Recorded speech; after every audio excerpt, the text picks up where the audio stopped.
Hi friends, welcome back to my channel. అల్లం పచ్చడి చేసుకుందాం. ఈరోజు 50 గ్రాములు పచ్చిమిర్చి తీసుకున్నాను. ఒక పెద్ద స్పూను జీలకర్ర, ఒక పెద్ద స్పూన్లు 2 స్పూన్లు మినపప్పు, 2 స్పూన్లు పచ్చిశనగపప్పు, 2 స్పూన్లు పెద్ద స్పూన్ అండి, 2 స్పూన్లు ధనియాలు, చింతపండు 50 గ్రాములు, అల్లము 50 గ్రాములు, బెల్లం 100 గ్రాములు ఉంటుంది. 50 గ్రాములు అల్లం అయితే అల్లము చింతపండు 50 గ్రాములు తీసుకుంటే 100 గ్రాములు బెల్లం తీసుకోవాలి. ఓకేనా? ఇప్పుడు స్టవ్ వెలిగించుకుని చట్నీకి సరిపడగా ఆయిల్ పోసుకుని ఇవన్నీ వేపించుకోవాలి 1 బై 1.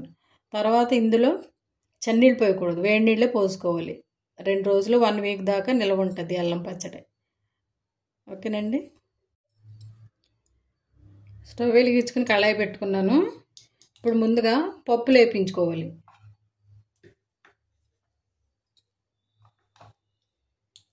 ఈ పప్పులు బాగా వేగాలి.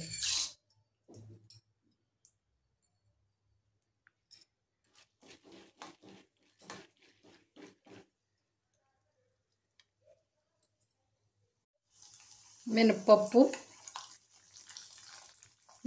కూడా వేసేసుకుందాం.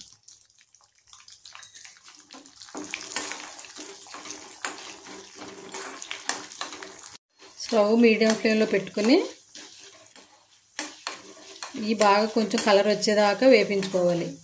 అల్లం పచ్చడిలో పప్పుల టేస్టే బాగుంటుంది.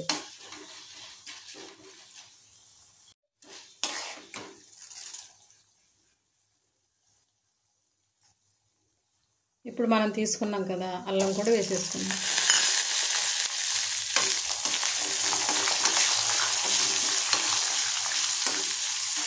అల్లం కూడా ఒక 5 నిమిషాలు వేపించుకుని పచ్చివాసన పోయేదాకా వేపించుకోవాలి. అల్లం పచ్చడి కదా, బాగా వేగకపోతే బాగా కారంగా ఉంటుంది.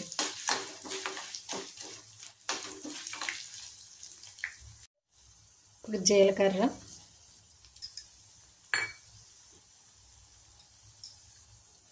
ధనియాలు ఇవి కూడా వేపించుకోవాలి. ఇవన్నీ ఒక 5 నిమిషాలు వేపించుకుని పచ్చిమిరపకాయలు కూడా వేసేసుకోవాలి.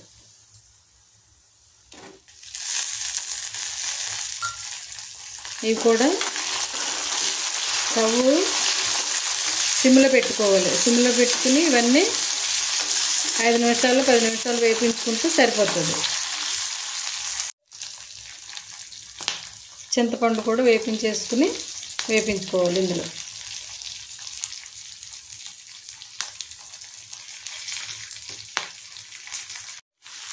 ఇప్పుడు ఇవన్నీ వేగిపోయినాయి. ఇవి చల్లార్చుకుందాము. చల్లార్చుకుని చట్నీ చేసుకుందాం. ఇప్పుడు 2 గ్లాసులు వేడి నీళ్ళు మరగబెట్టుకుందాం. చల్లారిపోయింది. ఇప్పుడు మిక్సీ పట్టుకుందాం. మిక్సీలో వేసుకున్నాం.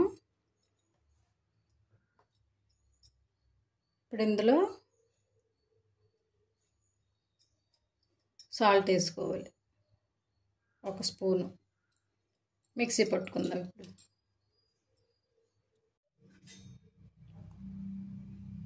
అల్లము పచ్చిమిర్చి ఇలా అయింది. ఇప్పుడు బెల్లం వేసేసుకుందాం. ఇందులో మనం బెల్లం తీసుకున్నాం కదా, బెల్లం వేసేసుకోవాలి.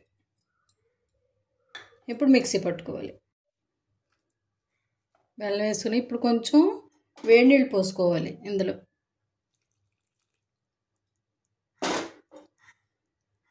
మనకి ఎంత పలుచగా కావాలో అంతా చూసుకుని వేడి నీళ్ళలో పోసుకుంటే పచ్చడి 2 రోజుల వరకు, 2 రోజులు కాదు 1 వీక్ దాకా నిల్వ ఉంటుంది. ఇదిగోండి, చట్నీ అయిపోయింది. ఇప్పుడు దీనికి తాలింపు పెట్టుకుందాం. చూడండి, 1 స్పూన్ ఆయిల్ వేసుకున్నాను. ఇందులో ఆవాలు, జీలకర్ర,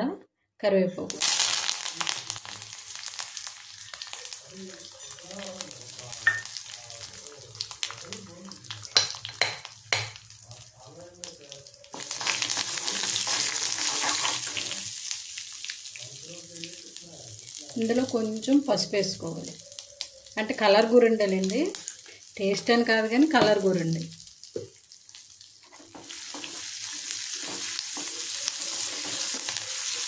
పోపు వేగిపోయింది, చట్నీలు వేసేసుకోండి. అల్లం పచ్చడి రెడీ అయింది.